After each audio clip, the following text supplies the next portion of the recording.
Welcome, everybody. This is the third presentation in our Brown Bag Lunch series for design presentations for the Del Rio Trail. This is for permanent public artwork, and we're thrilled to have Atlas Lab here to present with us their segment of the trail that they've been focused on. This Del Rio Trail project, as most of you know, is almost 5 miles long.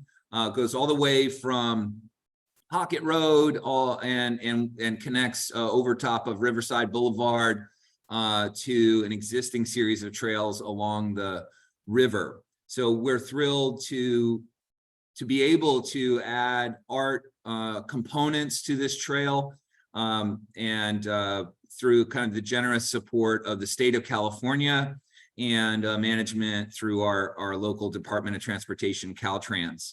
I've neglected to say a couple times in the past, and I want to make sure that folks know that right now there's a phase 1 artist exhibition up at Twisted Track Gallery at 12th Street and R.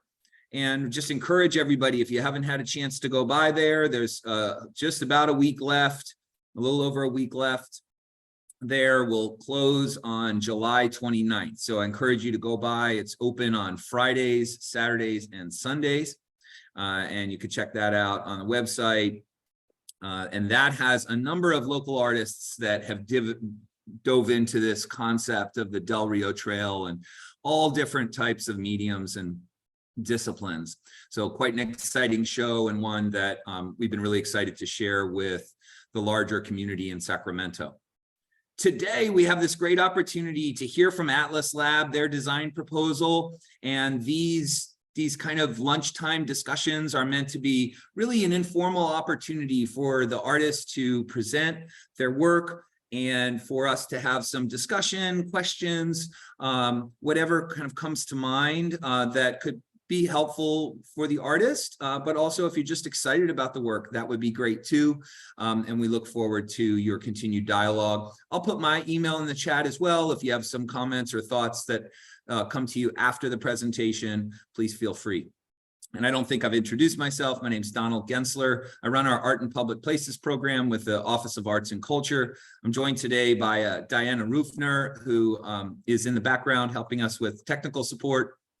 And also Linda Jolly and Beth Jones, who are here as consultants who have been working with us and really helping out on the whole management of this phase of the Del Rio Trail project. Today, we're going to hear from Kimberly Garza, who's principal for Atlas Lab, and the rest of her team. Kimberly will introduce her team, but I want to give you a little bit of background on Kimberly. She's a graduate of Harvard University School of Design, and she received her master's there and received her undergrad at the University of California, Berkeley.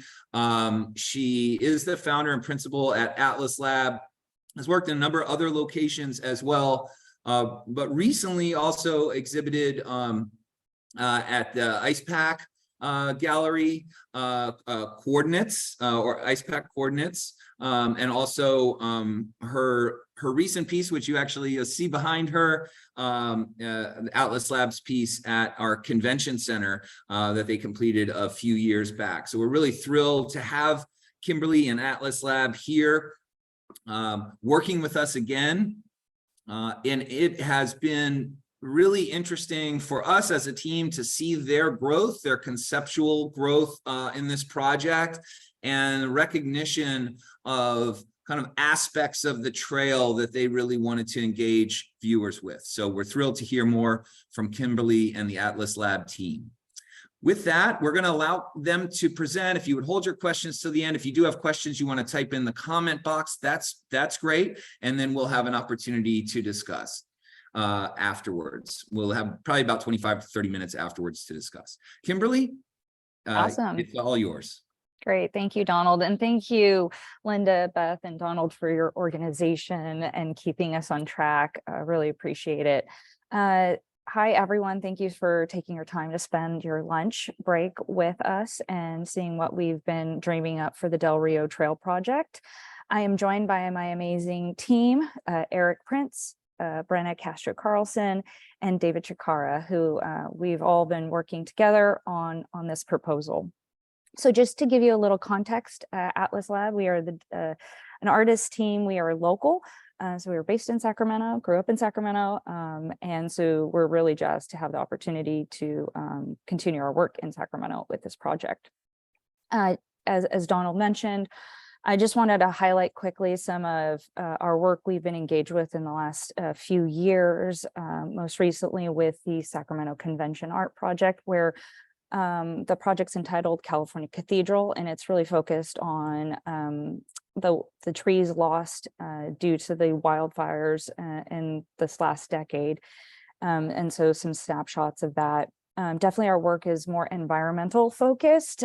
This is some of our work that we've done in Mariposa County that is along their creekway that they have there that is focused on education, art, and advocacy and stewardship of the landscape, focused on seed packet dispersals of natives. Likewise, we've collaborated with tribes and have been also the, I would say, the facilitators of their work in the county. And then recently we're working on an urban design plaza in downtown on 9th and O, where we've co-collaborated with Meriday on seed dispersal towers focused on natives as well. So for this project, the project is entitled Grand Granary, and it's really drawing from nature. The project concept is based on nature-based granaries and the concept around gathering and dispersal. So for this proposal, we are interested in exploring how wayfinding and gathering space can serve as moments to unify the trail as an incredible landscape transect of linear space, from river to cul-de-sac to highway, in an artful experience that connects the surrounding landscape while operating on a social and ecological scale, gathering and dispersing, communities together on the trail. So what is a granary, you might ask? A granary are storage vessels for food. They can be as simple as abandoned tree trunk that a bird or squirrel would use to cache seeds and nuts, or it can be man-made wood structure comprised of wood, logs, and branches to store food and materials.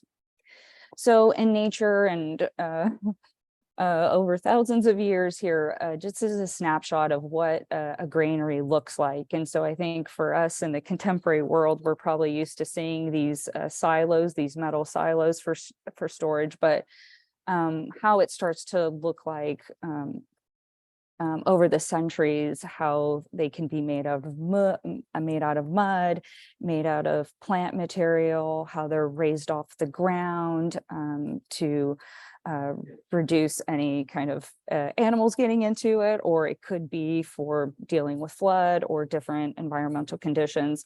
There's definitely a huge kind of composite of different materials that can be used for granaries. And so for this project, we're kind of interested in kind of the man-made, we're really kind of operating at that intersection of kind of man-made and natural.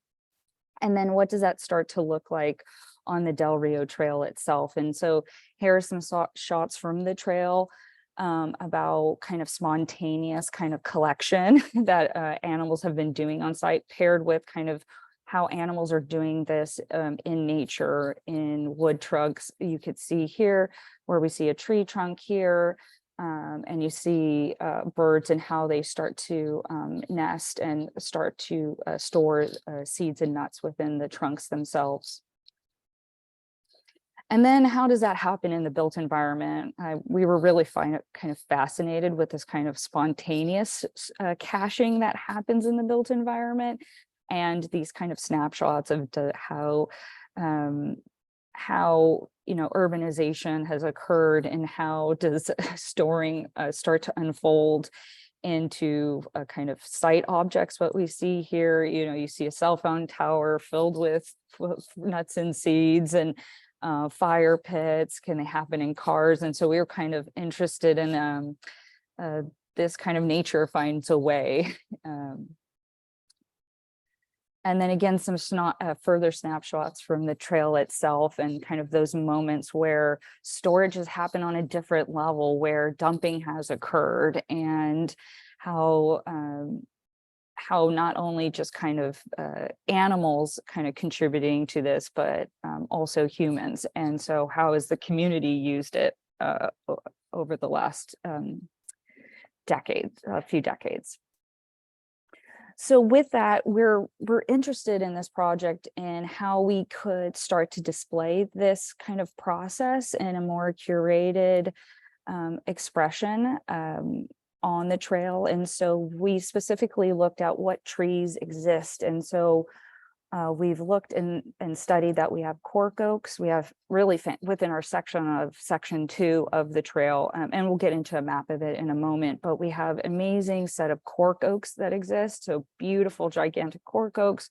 We have interior live oaks, Chinese pistache trees, coast redwoods, almond trees, tree of heaven, and valley oaks. So we have a great kind of spectrum and diversity of tree types occurring on the trail. And then so as you move through it, you start to see this. And then these are just snapshots of what those seeds and nuts look like that are produced from these trees.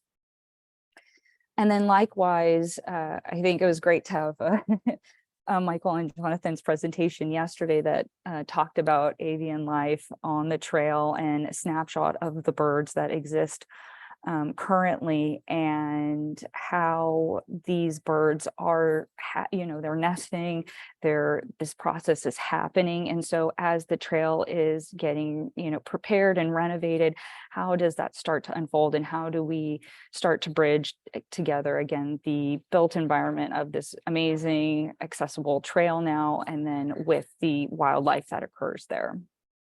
And so we studied what these birds, at which levels do they like to kind of nest and cache their seeds at. And so just a diagram talking about kind of the different height requirements that are associated with this type of process and which birds are doing that.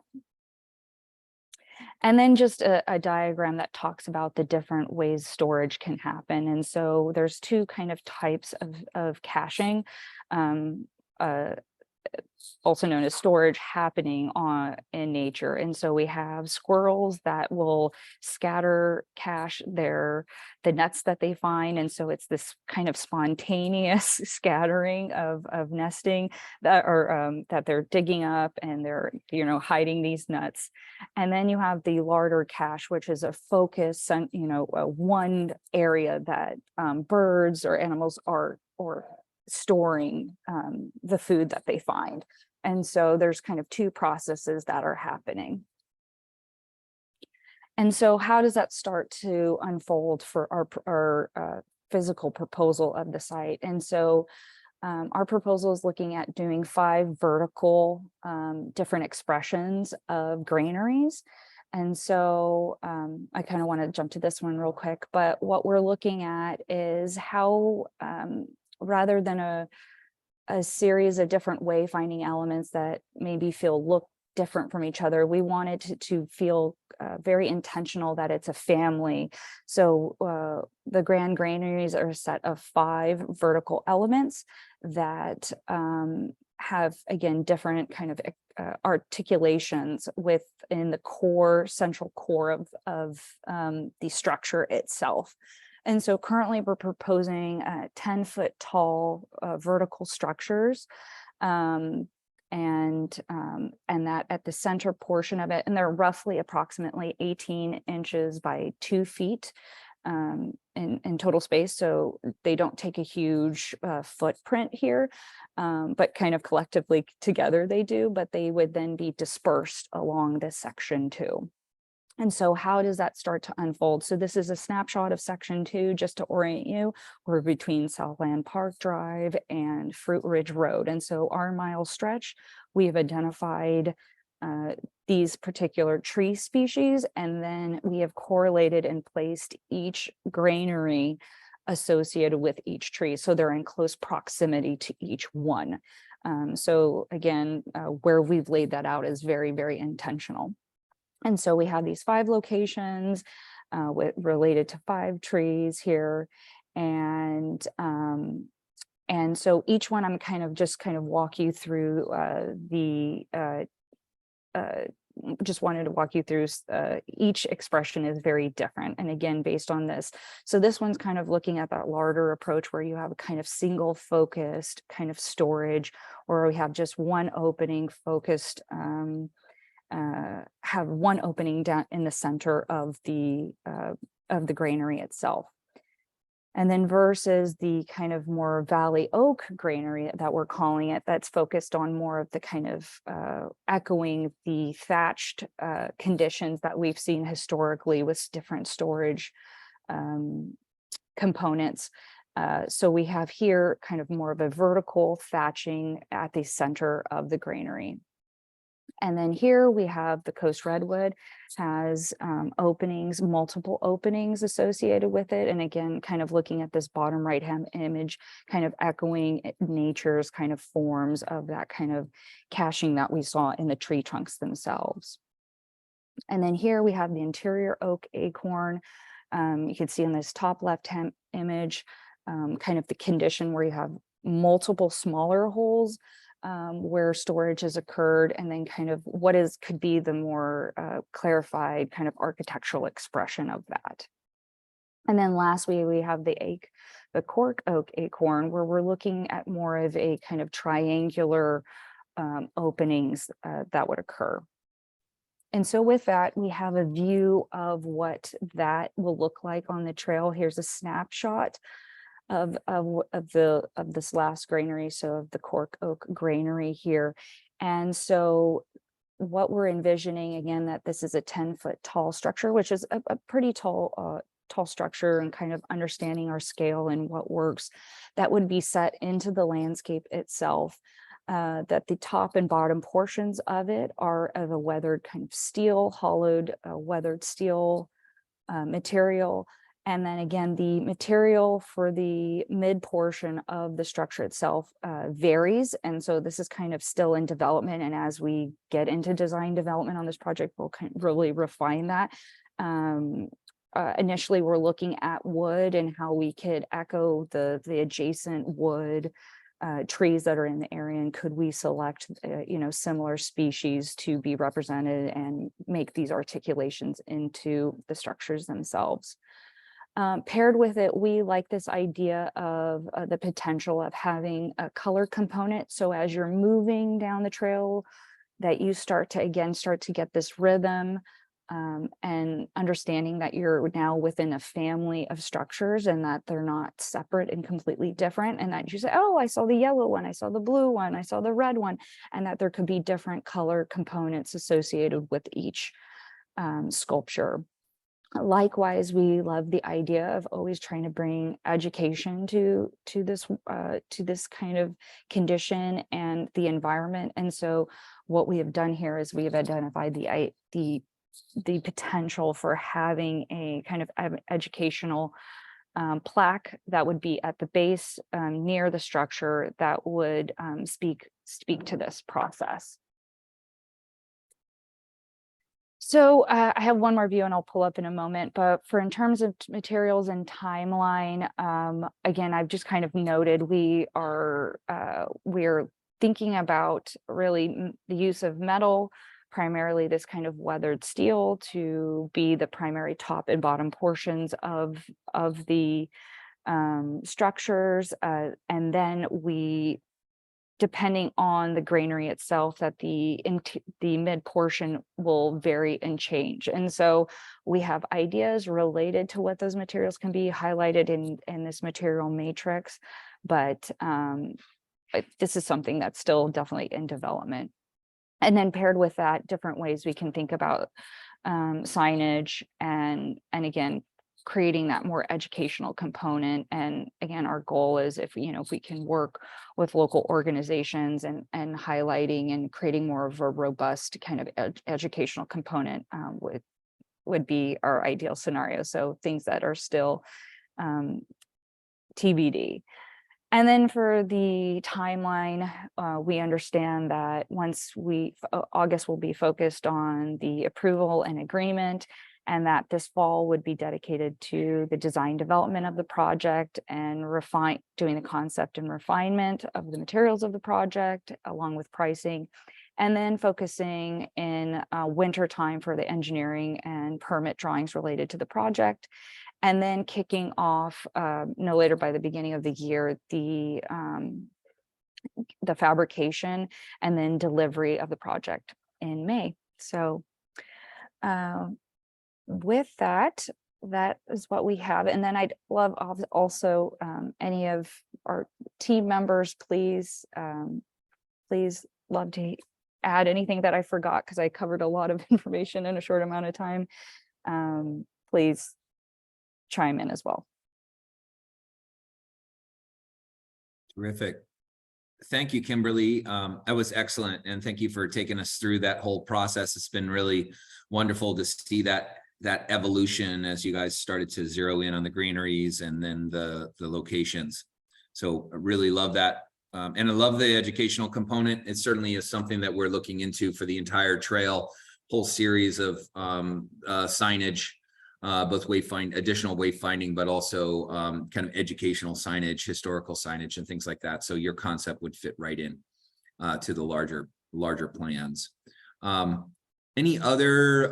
Yeah. So we can jump into the discussion. If any folks from Atlas Lab would like to, make any additional comments, that's great. But we can also start to entertain any comments or questions from the group. And then I've always got questions that I can fill up time with discussion if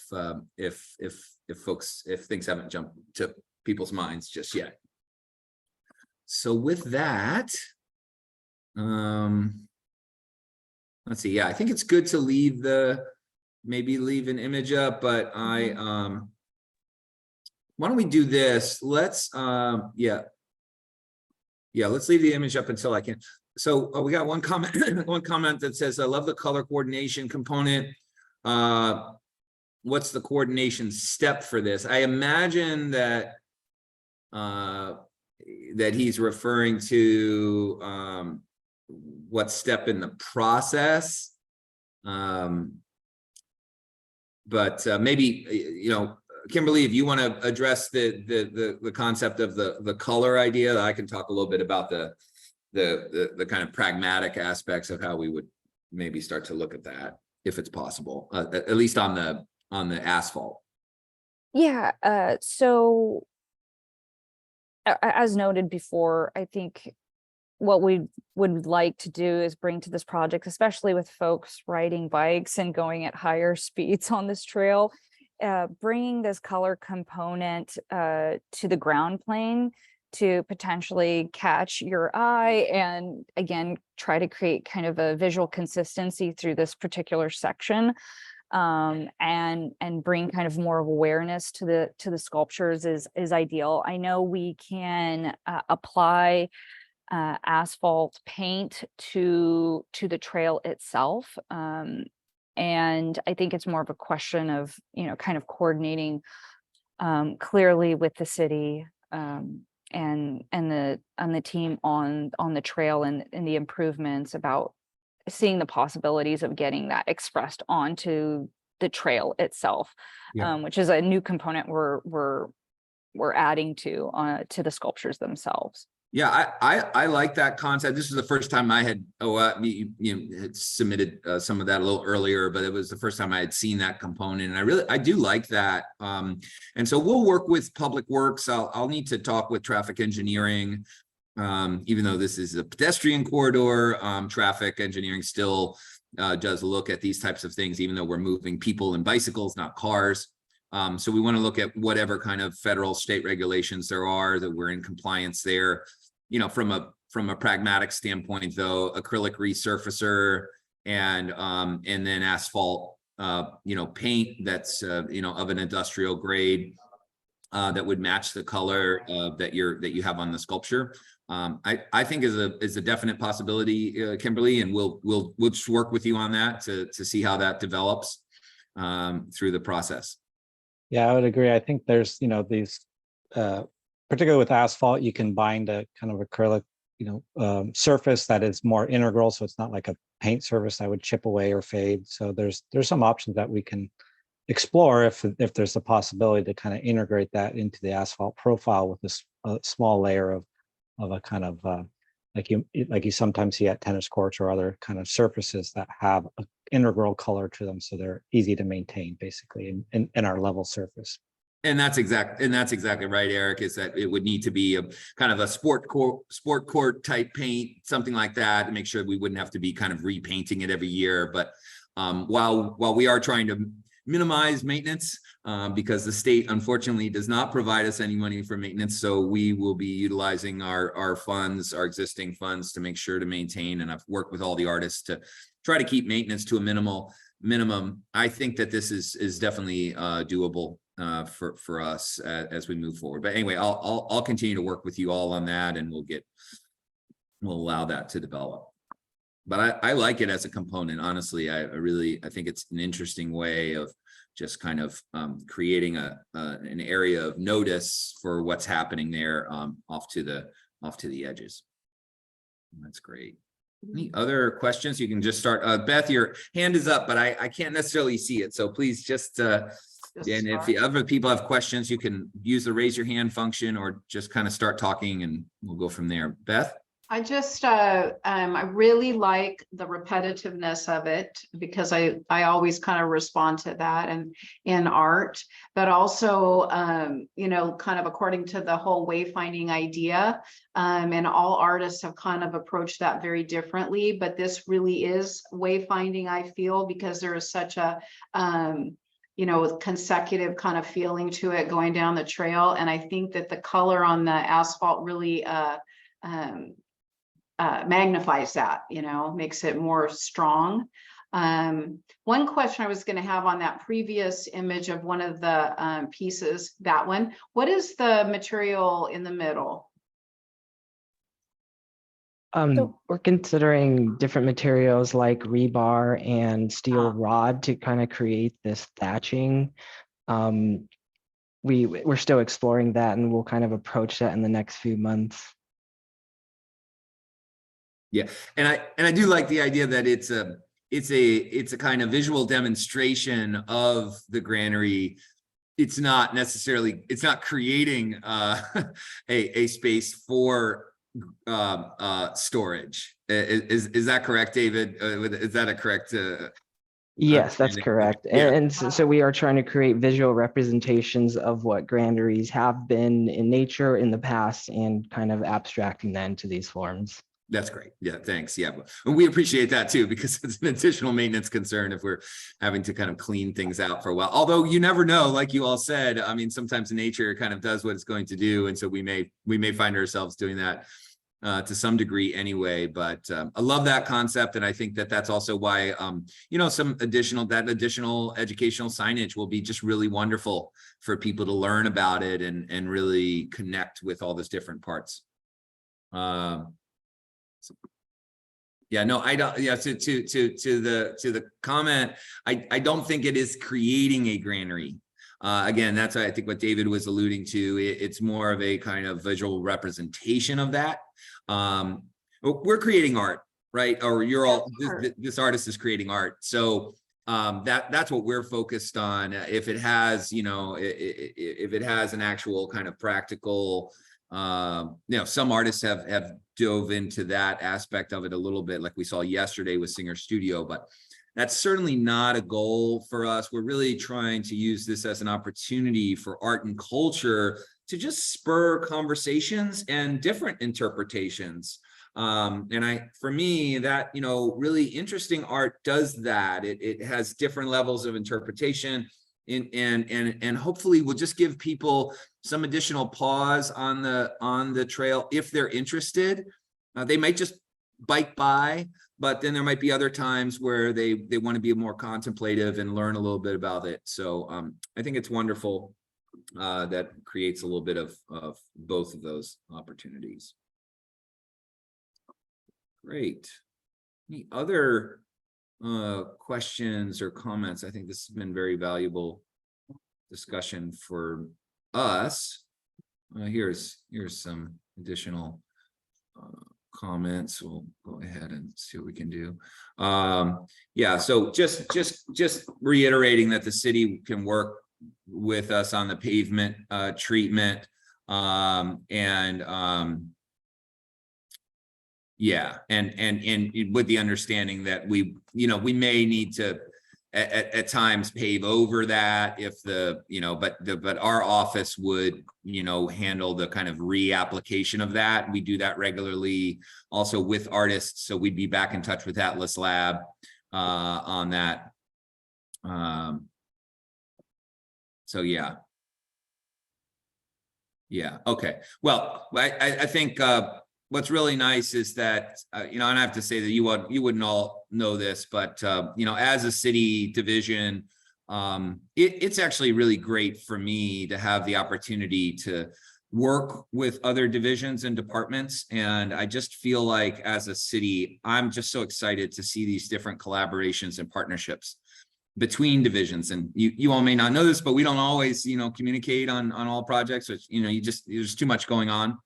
But this has been a really wonderful opportunity. So we really do work hand in hand with our public works team and other teams involved on this project. There was somebody that expressed some concern about engineering and traffic, and I really think that part of the benefit of these types of collaborative projects is that we're working hand in hand with other city departments. Sometimes we don't give the answer that everybody wants to hear. But we try to be very upfront about that. So right now we're still exploring this, and we'll explore it as much as we can and try to make it work. And then ultimately, we hope that everybody is just really excited in the summer of 2024 to come by and see what actually happened. Also, just a reminder that we will continue to try to update everybody as to this project and other projects. Sometimes complicated to do that. We don't have necessarily imagery or whatever to share, but we will utilize our website. I did put the website in the chat. It's delriotrailart.org.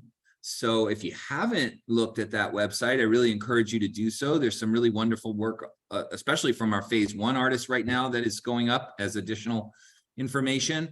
If we have things from the phase 2 artists, we'll continue to do that, and we try to update folks on the website. It's a work in progress, but that's a really nice way. If you want to keep up with the project, that's a really nice way to do it. You're also welcome to email me. I did also put that in the chat. So we want to keep people involved. If you're on this, you obviously have heard about this, or you're on one of our listservs. So we appreciate you taking the time to be here and part of the discussion. Let's see, any other questions or areas for discussion that folks might have? Oh yeah, I really like this. Midtown Squinter, thank you for this. I think this is really nice. Cultural granaries, historic, so many kinds to explore. And I guess this is what I'm kind of talking about in terms of art, right? Versus something that's more practical in terms of something that's actually, serving a specific kind of function for us in the city. Art has the ability to have multiple levels of interpretation and meaning. And so I think it's quite wonderful to think about granaries in terms of the way they've been used by this kind of animal life, let's say, but then also, and Kimberly described this in her presentation, how are people storing things, even like trash or other things on or near the trail, and how do those become kind of areas of storage, or even cultural storage, which I think is really a wonderful, the person who commented made that idea of cultural granaries, which I think that's a wonderful concept. And in many ways, we are kind of creating that type of feeling along this entire trail, where we're touching upon, different kind of cultural approaches, ecological interests, artistic ideas. And we don't generally just try to say, this is it, this is what this means, because I think that can be more interesting and more engaging for people to have the opportunity for multiple interpretations.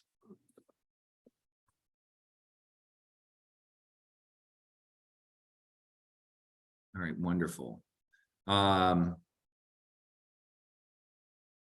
Let's see. I'll ask a question and we'll probably start to wrap up here. But Kimberly or anybody from Atlas Lab, how do you all see yourselves exploring the different materials that would be in the middle? I know you said you were looking at rebar and other things.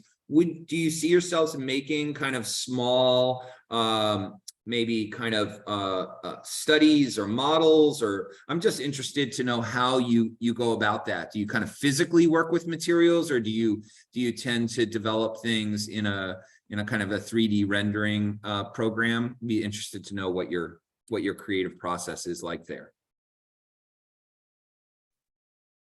Definitely invite Eric to jump in here as well. But for this, I think we're pulling together that kind of preliminary material palette and then first testing it against maintenance and durability. And that's kind of a huge driver. We understand how important it is, especially for this this format and this context, that we really need to make sure we have really durable materials. And so that will kind of start to really narrow in kind of what the material can be. Then we after we kind of get through that phase, then we do everything 3D study model. And that's really helpful for us. Just even in this image here, we were looking at just the density of kind of these thatch vertical elements, and really started to understand that we needed to kind of double them up to create more stability and make it more opaque. And so 3D modeling is obviously the very more cost effective. And then from that, then we'll be working with fabricators on ensuring that the 3D study of it is then works in reality, and testing and looking at those mock-ups before anything is then fully fabricated. And so that's kind of our process. Terrific. Well, I might be a little bit less conservative in saying that, I think we're always concerned about maintenance and having an art piece stand up, but we also don't want it to be sterile and not have life to it. And there's a certain tension that I think is always interesting to explore natural materials or organic materials, wood, namely, and how it has a life that inhabits the site. So while on one hand, yes, it needs to be durable, needs to hold up, needs to be maintenance friendly, we don't want to be like this, like a playground that's just plastic and sterile. This is a living component in the landscape. And so I think to Kim's point, yeah, we always do digital models, but then how do we allow for the life of the, particularly in this case, the middle, and how it interacts with the site to be more, to breathe a little bit, to change over time, to do that enough where it's not scaring people and not kind of becoming a nuisance, but still not plastic and sterile. I don't think we're trying to create a neutral canvas. It's responding to the environment, responding to light. And so the mock-ups, conversations ongoing till when it's delivered, I think is always important to make sure we have that right. Yeah, that's great. I mean, that's why it's kind of like little study models and things. I was wondering about whether doing some of those, physically is helpful to you all. Certainly, Eric, we're willing to work with you on that. Of course, the degradation over time of the materials is something we should, consider. I'm not against if it's something that we know will need to be replaced at a certain point. But I appreciate you guys thinking about all of that, and I feel comfortable that we'll come to some resolution. And I realize that it is a representation of this granary. It's not necessarily just trying to use those actual organic materials, although you may find that you can use some organic materials. We'll just see how that works. Yeah, and that's the good thing about even the weathered steel, that this has that, the corrosion and the is more of a protection, and it doesn't degrade it structurally. So it holds tight, but it still has a life where one side might be darker, lighter, I think those are the type of things, we never want it to be like, hey, we got to replace this. We don't want art to be a burden on municipalities in the future. But yeah, it is that right level. So yeah, I just want to say we're never kind of trying to make sure that it's, never changing. I think that's the point. Like there's a right level of change that still, doesn't ever have to be replaced, type of thing. For Or is, sure. Yeah. for unless sure. a tree falls on it or something. Yeah, right. Well, and then we've got your number. Yeah. One other thing I ask while we're waiting to see if anybody else has any other questions or comments is, we should recognize I actually really like, I just really think it's so responsive to the site. The intentionality of where you've placed these related to the types of trees that are in that location. I think is just really central to this larger concept that you're not only drawing attention to your artwork, you're forcing people to kind of, or gently, like encouraging people to notice and take notice of the environment in that area. And if they didn't realize that those oaks are cork oaks, I think that would be it'll be a really interesting opportunity for folks. All that said, the locations that you've chosen seem totally like on point with me, but please do realize Atlas Lab will need to really go out and decide exactly kind of mutually where exactly where they can go. We'll take a little bit of coordination with our existing general contractor and public works. So when we're at that point, I'd like to be able to do a site visit with you all and then get those on the larger construction drawings for the entire. And I know that Public Works would like to do that too, so that we really get your exact location on there and we can be working collaboratively with all the other construction that's going on. Great. That sounds fun. Good. Yeah. We'd like to do that. Yeah, they'll just, I just realized there'll be some slight And variations. and just for folks who haven't walked the entire site, it's generally flat through here, but as you approach the amazing cork oak grove, there is significant grade changes that occur in that we're starting to think about. And I think that will be great as we go out there and confirm those exact locations in this particular stretch, because we do need to think about how truck access is going to happen in that area, as these are going to get delivered on site, and how that starts to, how we can do that as smoothly as possible, given the site conditions in that particular stretch. Yeah, no, that sounds great. Sounds excellent. Any other comments or questions while we have Atlas Lab with us today?